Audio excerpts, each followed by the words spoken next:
did he have a parent age? Did God create Adam with a parent age? Well, let's deal with this for a second, okay? I'm going to say no. You say, well, wait a minute. Did he look like an adult? If you were to look at him, wouldn't he look like a 30-year-old or a 20-year-old or something? No. You say, but couldn't he reproduce? I mean, he had to be past puberty and all of this. I'm going to say this. He came about with functioning maturity. And this is going to be very important as we go forward, okay? I believe that Adam was created. He was brand new. He didn't have a backstory like what some of the people are saying.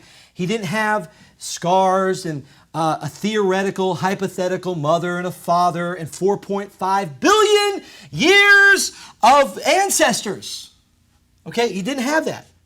That's what they're basically saying when they say, oh, he had to have a belly button because he had a theoretical backstory, right? Because that means he had a theoretical umbilical cord. That means he had a theoretical placenta and a theoretical mom and a theoretical dad, and then they had to have theoretical parents and grandparents and all of that. It's bonkers, folks, okay?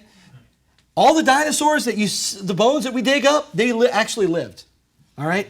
And there's huge theological ramifications to this nonsense. This is insanity, all right? But this is the original navel-gazing theology. As they sit there, and Professor Fatbottom, did Adam have a belly button? He must have had a belly button because the chicken and the egg and all of this kind of stuff. It's ridiculous. It's nonsense. So I'm going to say he didn't have one because he didn't need one. He was brand new. And if you looked at him, you would say, well, hey, wait a minute. You know, he looks sort of like he might be 30 years old or 20 years old, but he's got baby soft skin. He doesn't have rings around his eyes. His face isn't starting to stretch as he's getting older. His hair's not turning gray. He doesn't have a theoretical backstory where he fell off his bike when he was riding his bike and he skinned his knee and has a scar on his knee. And you think I'm not strawmanning this, okay?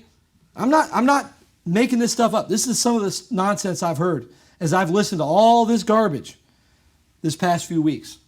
Was so confusing, so messy, and I just had to deal with it. I'm sorry. But they get all that from Adam had a belly button, which the Bible never says. I mean, I literally heard Stephen Anderson say, whoa, the belly button issue is a big issue. That's a big issue. Not because anything the Bible says, but philosophically. Well, you know, the Bible says, let no man spoil you through philosophy. We'll spend our lifetimes figuring out everything that's in the Bible. And so why not just focus on what's actually said, explicitly taught, instead of just going, it's kind of like, you know, did Adam have a belly button? The navel gazing type things that aren't. I actually feel really strongly about that.